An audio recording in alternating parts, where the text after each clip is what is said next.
Kaixo, Maitane Krutxaga naiz eta bideo honetan azalduko eta adimen artifizialarekin ebaluazio tresna baten sorrera. Horretarako, bueno, ChatGPT erabili dut, bertan jadanik sartu diot prompta, esan diot test moduko ebaluazio bat sortu nahi dudala ikonografia gaiari buruz, lanbide heziketako erdi mailako aurreinprimaketa digitaleko bigarren mailako ikasle taldearentzat. 10 galdera sortzen nahi dut, bakoitzak 4 erantzun aukera dituelarik, ABCD.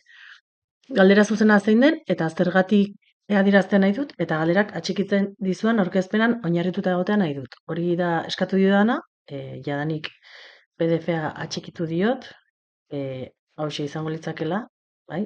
Aurrez sortutako teoria duen PDF-a eta ChatGPT-ek itzuli dit ondokoa. Revisatu dut eta egokia dela iruditu zait, orduan hori 10 puntuak atera dizkit, zer da ikono bat, ikono batek zer egin behar du, diseinatzen hasi aurretik zer hartu behar dugu kontutan, objektu aztagarriak irudikatzeko ze hizkuntza erabiltzen da, kontzeptu abstraktuak irudikatzeko zer erabiltzen da, ikono multzo baten zer da garrantzitsua, zertarako erabiltzen da kuadrikula bat, gutxiago gehiago da esaldia zertara lotzen da, zer lortzen da elementu hartan espazio bera erabiliz, eta zer da zuzenketa bisuala.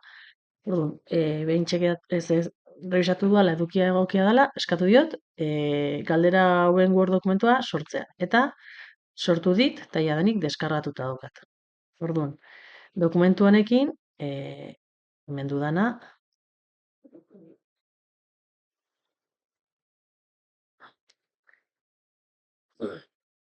hemen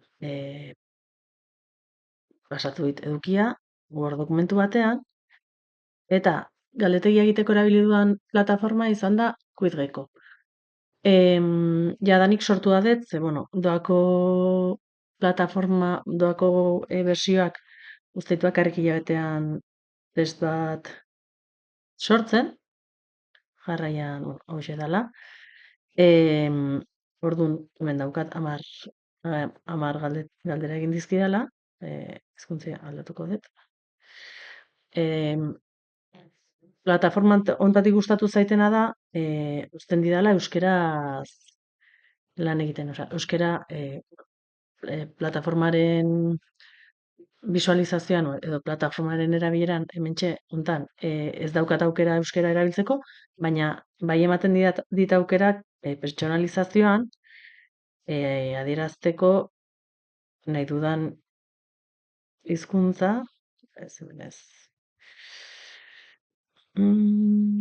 Konfigurazioan. Ez barkatu, pertsonalizazioan.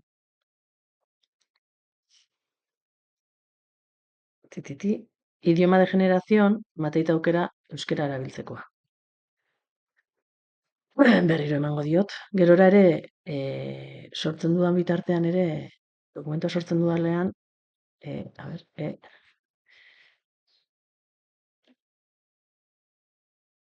euskera, hortxe. Vale. Ordu, nik egin dudana da, bueno, inicio rapidon generar eman diot,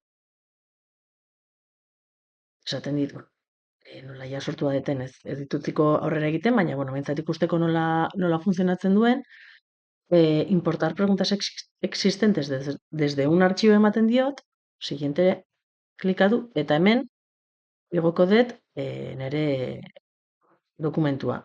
Hartu ezaket karpetatik zuzenean, eta arrastaka eraman. Benigo duela,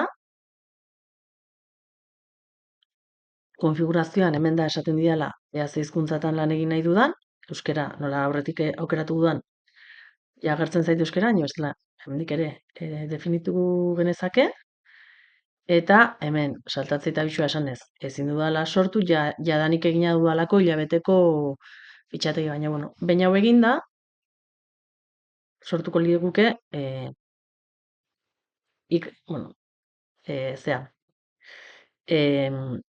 galdetegia, 10 galderako galdetegia. Vale? Azkenean, oso modu errezean.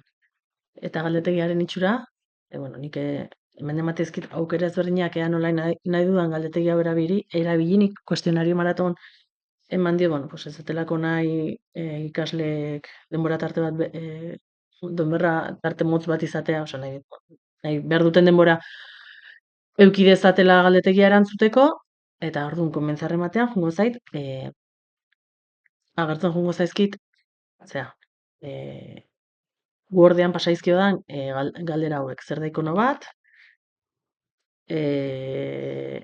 bai, zuzenari ematen diodanean, esango dit zuzena dela, eta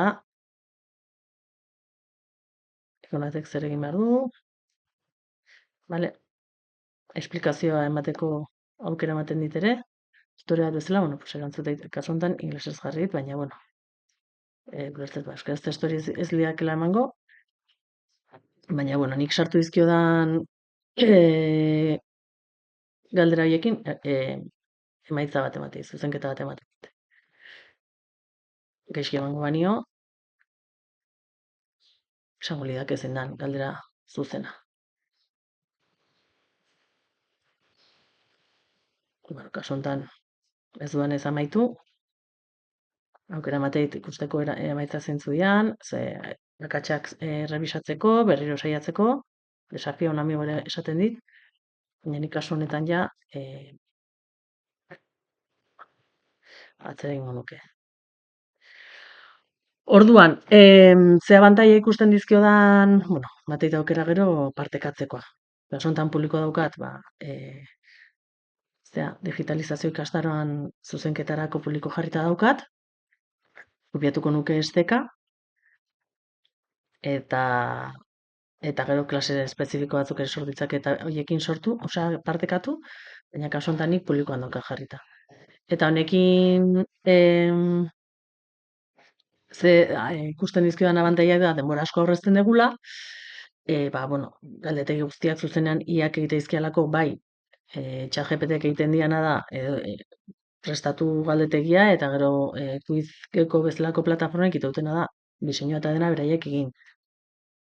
Moldatu daiteke ere ikasle mailara, adibidez, kasu honetan ematen dit aukera denbora nahi gaina denbora ematekoa edo bueno, aukera ezberdinak ematen dizkit.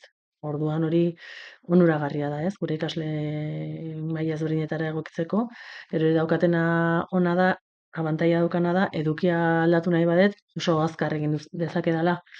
Eduki ditzaken arriskoak izan daitezke, bueno, pues edukia sortzean ez da dugu rebisatzen egin deguna, edo itzuli diguna akatsak egon daitezkela. Bai hemen, bai ChatGPTek ematen dian testuan, eta baita ere revisatu behar degula Quizgeko bezalako webunek sortzen duten edukia.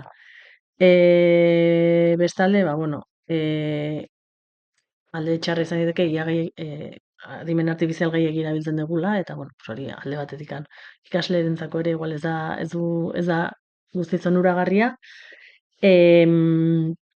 Baita ere ikasleek erabilera oker egin dezakete tresna horrena eta baita ere ikustetena da pribatasunari dagokionez erne ibili behar gerala plataforma batzuk, osea plataforma bakoitzak dauzkan letra txikiarekin edo. Pixkat revisatu beharko degula ere zer gertatzen da nik ematen didan informazio horrekin plataforma aukeratzen dudan plataformari.